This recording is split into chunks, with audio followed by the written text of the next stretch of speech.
An Abilene ISD teacher was awarded recently for helping the Abilene Police Department communicate with a person in distress here at the public library. I'm Brenna Gibbons and I spoke with that teacher to find out why she decided to help.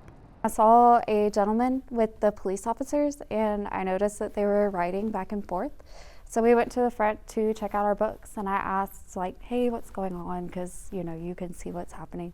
They said it's actually a deaf gentleman who they're trying to communicate with, but they didn't exactly know what was going on.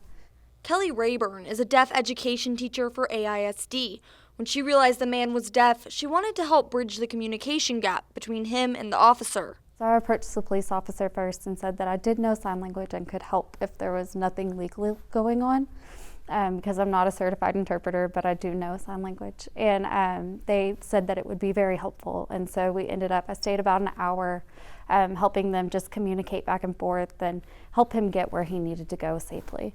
Rayburn says having a deaf son is one of the reasons she felt compelled to help. I think of it as maybe if my son was in that same situation, that somebody would be there to help him and help see that just because they can't communicate well, that they can still do what they need to do and still it's not ill will, that there's still good things that are happening.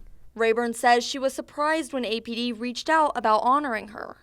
I was shocked. The officer did mention it at the library, but I didn't expect anything of it. That's not why I did it. I didn't, want any recognition or anything. It's just, you see somebody in need, you should really help them. So I felt very honored and very humbled that they honored me for that. K-Texas asked, what type of training does APD have for communicating with people who are deaf? APD responded with the following statement, saying there are no sign language classes officers undergo. Our dispatch folks have a language line that helps translate most languages, but for sign language, we rely on the community to assist, as in this case. Rayburn says that she was glad to help both the officer and the man trying to communicate. He was very thankful. He was like, oh my gosh, finally someone, thank you, thank you. He was so, so grateful for it.